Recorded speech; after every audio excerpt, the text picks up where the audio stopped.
বাংলাদেশে যদি 7 নভেম্বর 75 থেকে থাকে, আজকের এই ইতিহাসটা বাংলাদেশ সহ পৃথিবীতে লেখা হবে ইনশাআল্লাহ। যে মুহূর্তে কথা বলছি, অত্যাচারের একটা সীমা থাকার দরকার। এই মুহূর্তে আমাদের 13 জন ভাই মেহেরপুর কারাগারে আছে। অত্যাচারটা কি পরিমাণ চিন্তা করতে পারবেন না।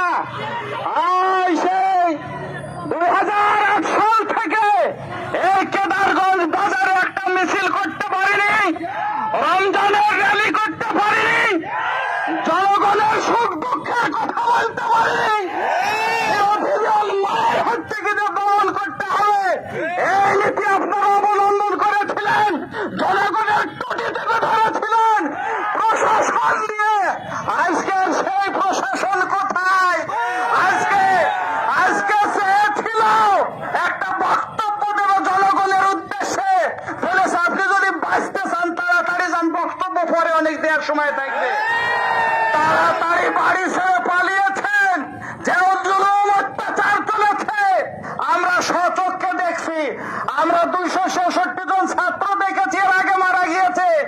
এই ইতিহাস বলে প্রায় 3000 মানুষ সে জায়গাতে মারা গিয়েছে। গতকাল থেকে গুন্ডা বাহিনী নামিয়ে দিয়েছে রাস্তাতে। তারা যখন কুলাতে পারেনি তখন চিন্তা করলো আমার আর দেশে থাকার সুযোগ নাই। সম্মানিত ভাইরা, আওয়ামী লীগের ভাইদের উদ্দেশ্যে বলতে চাই, আপনারা খেয়াল করেন, আপনাদের বাপ জানো এদেশ থেকে সুষ্ঠুভাবে বিদায় নিতে পারেনি।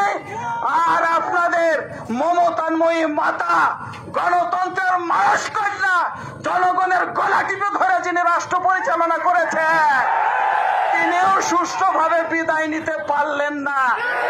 তাই আপনাদের প্রতি উদাত্ত আহ্বান রাখতে চাই, এখন থেকে মানুষের সারিতে ফিরে আসেন, আওয়ামী লীগের সারিতে নয়। আগামী দিন আমি সম্মানিত ভাইদের প্রতি উদাত্ত আহ্বান রাখছি, আজকে আপনাদের গরম যথেষ্ট ভেঙেছেন।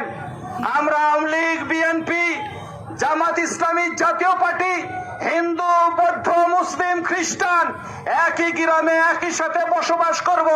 বিধায় কোনো হানাহানি নয়, কারো বিরুদ্ধে কথা নয়। আগামী দিন আমাদের এই সোনার বাংলাকে গড়তে হবে।